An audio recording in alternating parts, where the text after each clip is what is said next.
Hello everyone, Ron again. And in this video, we're going to talk about some of the features I would like to see for FL Studio. So to be clear, the intent of this video is not for me to complain because I'm actually very grateful for all the hard work that ImageLine does and how great FL Studio is. But it's more like just some of the things that I would like to see that will help me in the process making music that I guess maybe other people feel as well. I don't really know. It's not like I surveyed them or anything, but I feel like just making a video about it might make it easier to understand than like writing a 5 paragraph essay. Even though I intend to put this on the forums as well so that maybe somebody can see it, and you know, uh leave in the comments if this is helpful to you. In any case, so the way I would like to explain this is using FL Studio Mobile because it's more like not that we're lacking these features specifically, but more that like they're in FL Studio Mobile, and I think they would be good ideas for additions to FL Studio.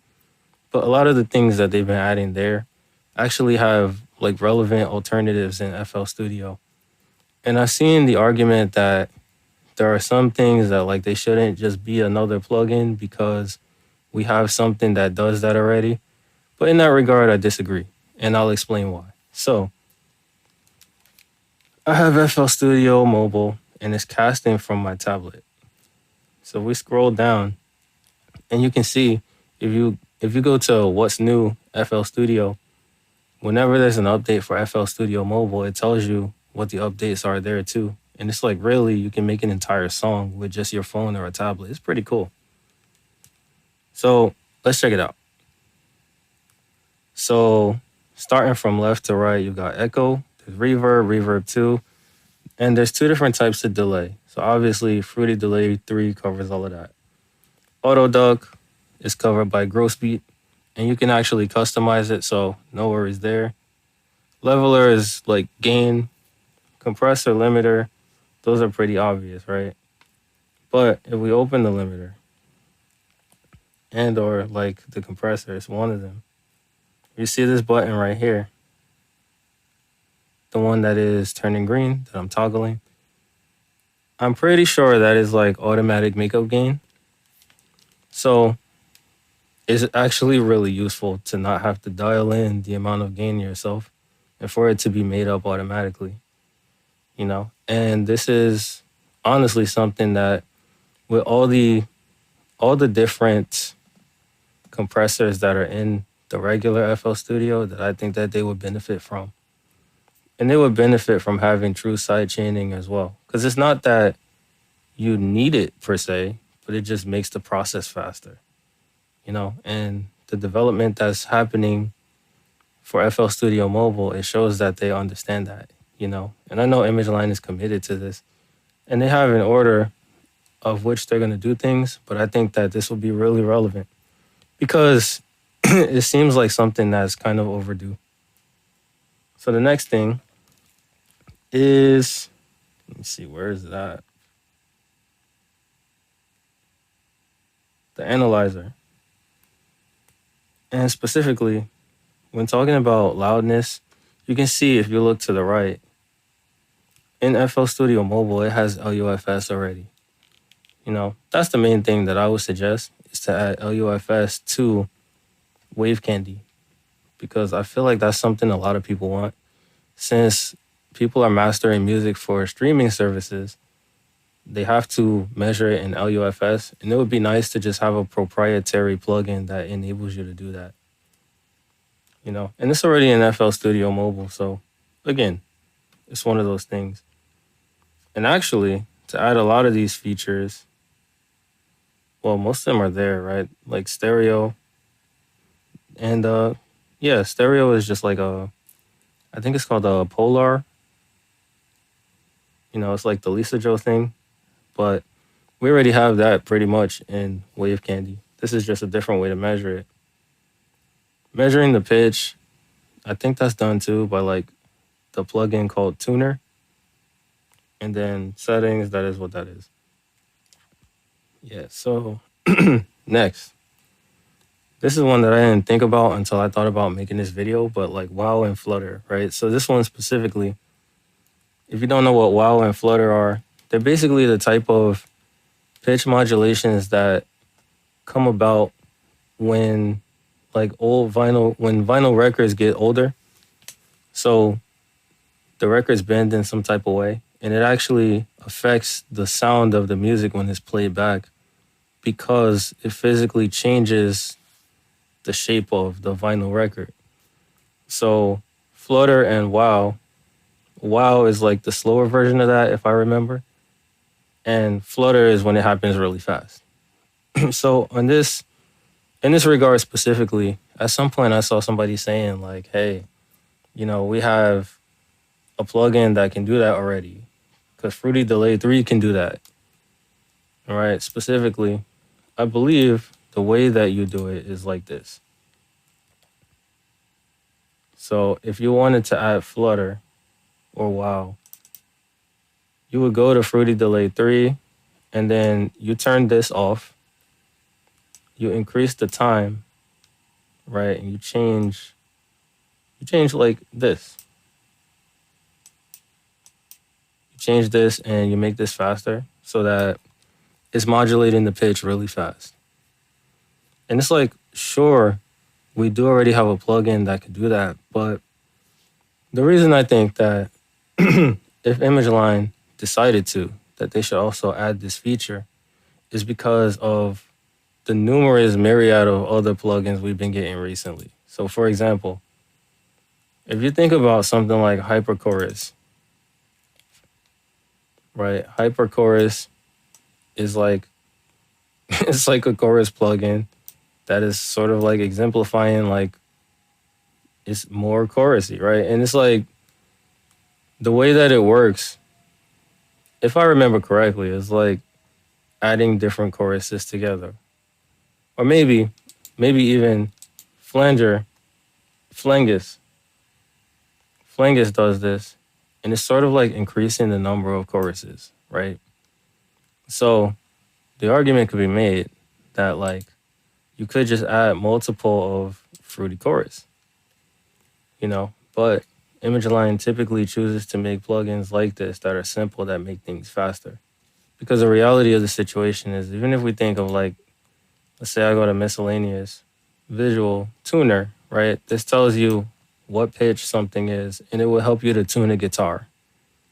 The thing is that if you think about it, like strictly speaking, this isn't really necessary to us, right? There are third-party plugins that do this, probably. I haven't really investigated because I don't know how to play guitar, even though I would like to learn. But also, you could argue that you could do the same thing with Newtone, right? So if you ask me, it's worth mentioning that I'm of the opinion it would be a good idea to make these things as like additions to FL Studio if they would require a lot of tweaking and technical knowledge, just because there's a precedent of having done that before.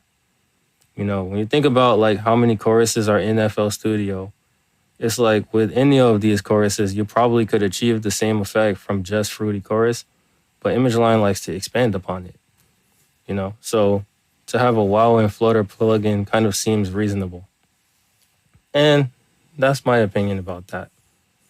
So to recap, the main things that I think that they should add are LUFS to Wave Candy, automatic makeup to all of the compressors, and let me actually just look at that real quick and explain why. So this is Maximus, right? And I guess I would like to also highlight something that is Fruity Multiband Compressor. If you think about Maximus and Fruity Multiband Compressor, they both do things that are really excellent. Now, from what I've seen, from the way other people use Fruity Multiband Compressor specifically, is that they use it to tame certain frequencies, right? But if you go here and you solo a band in Maximus, it is a lot faster than, say, if you do it here. You have to bypass, like to do the same thing, you have to bypass, and then you have to activate that one, and you have to bypass the other one, and then you have to change the frequencies. And I believe there's something where you can, like this, you see how you can leave certain frequencies out of it altogether. Since these two don't move together, it kind of makes it a longer task with more clicking. It would be cool if this had a solo button. So I guess that's like a bonus. But also the presence of like sidechaining. Because if you could just go and you could make just this duck, right? When you do the same thing in Maximus, you can use these and you can do that. That's really fast. You just change the amount of like the mid band, for example. You could just lift this and that increases the gain. But let's say if you wanted to just like deactivate this one or even just bypass it, right? Compression off. And then you wanted to just do this, like the same thing with this one. And you just want to use like basically the mid-side mode kind of thing. If it has sidechaining, you could just duck those certain frequencies. And it's like, for comparison, you could do something like that with like Neutron 4. But you see how Maximus is open and it's using almost no CPU. And the thing is, when it comes to Maximus, you can draw your own compression curve. So if it had sidechaining, it would be a lot more powerful, right? There's a workaround in the manual for how you could sidechain, but you know, it would just be a lot easier if it had the proprietary sidechaining like Fruity Limiter does. Presently, only Fruity Limiter has it. You know, so you can go to the compressor setting and then you sidechain, and you can click here, and after you sidechain, the other mixer tracks will appear there. That's how you do it. But like that would be so much more useful for just a specific frequency. And the same thing with this, you know. And it's not that they aren't good or that I'm complaining, because I use them anyway. Like you can have all these things open. You can have this like with Fruity Reverb too on a bunch of different tracks. And compared to other maximizers, it's not going to overload your computer. But that's why it would be great if it had sidechaining, because of that fact. You could have so much control and have so much clarity in the mix. And that would be the potential gain for the person who's creating the song. You know, I hope that I explained that well, right? Because you could potentially do the same thing with like different tracks, like with different frequency ranges, I mean. Like you could have one EQ curve in the sidechaining here in a different way, or like less or more than in the mid bands. And even if it did become a little bit more active on the CPU, because like there are some plugins like vocal decks that can become heavy if you use them in certain ways, and like Citrus and Harmor maybe. They could be heavy on the CPU if you use a lot of them. But the point is that that's not the typical way that things happen when you use FL Studio plugins.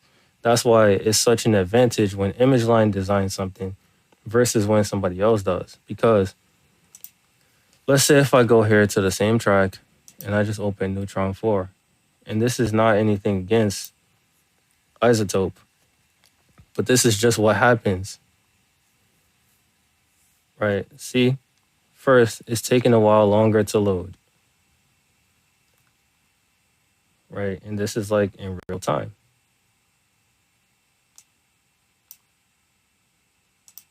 Now, if I start to add things, add a compressor, add another compressor, transient shaper. You see how the CPU is overloaded from just that? You know, but the point of this is that when ImageLine makes stuff, they give care to that. So it's not going to overwhelm your computer. They actually design things to be optimal, and they're optimized inside of FL Studio. And it's not to say the other companies don't, but ImageLine will obviously do a better job of it. You know, so even the idea that like there are other plugins that do the same thing, sure, but they tax your CPU a lot. And a lot of the time I found that that's just the reality. You know, those things are still excellent. Like I use Ozone 11 myself, but if I'm going to use the Ozone 11 maximizer, it's going to have to be in a new project, right? If I set up a template and I've got 10 instruments and they're all making sounds, then I have to export everything as audio and like bounce it to audio in a new project. And even Isotope says that themselves. That's what that's what they recommend. With Ozone 9, they had the standalone plugin, but they noticed that people didn't use it. So they got rid of the standalone plugin, and now you have to use a DAW to use Ozone 10 and 11, which is okay. Apparently, people didn't use it, but it was better that way, if you ask me, because you had the option that wasn't like destroying your CPU. You could compare everything all in the same place without having to open multiple projects. So this is my reason for why I want it so badly. I've made posts about it before in the forums, but I feel like this video will help to serve to express the possibilities as I see them myself even more. Because let's say even if you had to like have the same degree of side chaining for like this band and this band, it still would be okay because you could use more than one Maximus and it's not going to tax the computer. See, if I add another one, it's still the same. If I add another one, it's still the same. If I add another one, it's still the same. They're just really good on the CPU. If I add Fruity Reverb 2 on the same track, if I can find it, it's not like with some plugins where you just add them and they're not even processing and they're so CPU heavy and it's crazy, Because I think another argument that could be made is like, well, you should get a better computer. But everything is really, really expensive, including the plugins themselves. A lot of people are not in the position where they're going to spend $500 on like Ozone 11, for example, or the next upgraded bundle, even if they get it for a discount. And then they're going to spend another $1,500 on a computer or $1,000 or $900 or whatever. It's just not realistic. So it helps when plugins are really optimized well like this. And I hope that what I'm saying here is understandable, because it really is intended to just give perspective from as a person who uses the software. And of course, like I swear by FL Studio. The lifetime updates are just the greatest thing, So if they don't do these things, then I'm not going to be upset about it. I just would love FL Studio even more, There's no malice towards Isotope or anyone else. All of you guys really make awesome software. And I recognize how the amount of work and effort that has to go into it when I'm trying to understand what the software does. Like it's no simple feat to code something that's going to say shape the way that a sound wave is. Even if you think about having to imagine how to visually display sound waves to represent them to someone else. And even in the in the FL Studio manual, they talk about different ways to do calculus. So they've got the Fruity controller, the formula controller, they're talking about calculus and calculus functions and trigonometry and stuff like that. So yeah, they clearly are working very hard. And these are minuscule things as far as I know. So it's not to suggest that they're not doing anything or to complain at all. It's their efforts are awesome. They produce a great product.